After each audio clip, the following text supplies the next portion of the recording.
2018 সালে সর্বশেষ বাংলাদেশ জাতীয়তাবাদী দলের বর্ধিত সভা অনুষ্ঠিত হয়েছিল সম্ভবত হোটেল লা মেরিডিয়ানে। তারপরে আপনার দীর্ঘ 7 বছর পর যেটা হবে, তো এটা তো মূলত আপনার কোম্পানিগুলোর যেমন এজিএম হয়, ইজিএম হয়, এটা অনেকটা সে ধরনের। গ্রাসরুটের নেতারা যারা আছেন, পৌর বিএনপি, থানা বিএনপি, উপজেলা বিএনপি এবং জেলা পর্যায়ের নেতৃবৃন্দ, তারা আসবেন, তারা তাদের মতামত ব্যক্ত করবেন অনেক বিষয়ে, অর্থাৎ সংগঠনের যে অবস্থা অথবা তাদের কোনো প্রস্তাবনা যদি থেকে থাকে কিংবা তাদের যদি কোনো প্রশ্ন থেকে থাকে বিএনপির নীতি নির্ধারক যারা আছেন তাদের কাছে।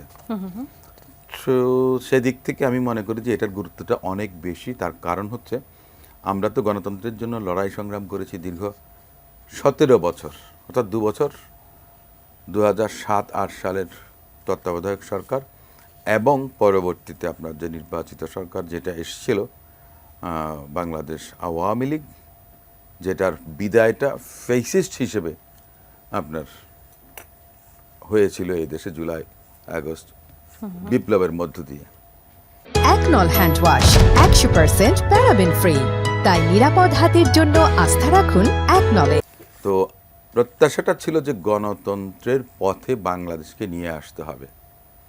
মানুষ তো ভোটাধিকার থেকে বঞ্চিত ছিল এবং গণতন্ত্রের যে আকাঙ্ক্ষাটা যেটা, সেটা হচ্ছে যে নির্বাচিত একটা সরকার, অর্থাৎ জনগণের ভোটে নির্বাচিত সরকার, যেটা নিরপেক্ষভাবে আপনার ভয়ভীতি উপেক্ষা করে সুষ্ঠু একটা নির্বাচন প্রক্রিয়ার মধ্য দিয়ে মানুষ ভোটদান করতে পারবে এবং তাদের পছন্দের মানুষকে জাতীয় সংসদে পাঠাবে।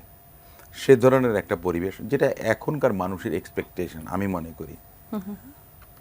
তো সে কারণেই আমি মনে করি যে প্রতিফলনটা ঘটবে, যে মানে কোন ধরনের নেতৃত্ব, কাদেরকে আপনার সংসদে পাঠানোর জন্য বাংলাদেশ জাতীয়তাবাদী দলের তৃণমূলের নেতাকর্মীরা আপনার প্রত্যাশা করেন, সে ধরনের একটা বিষয় কিন্তু এখানে উঠে আসবে।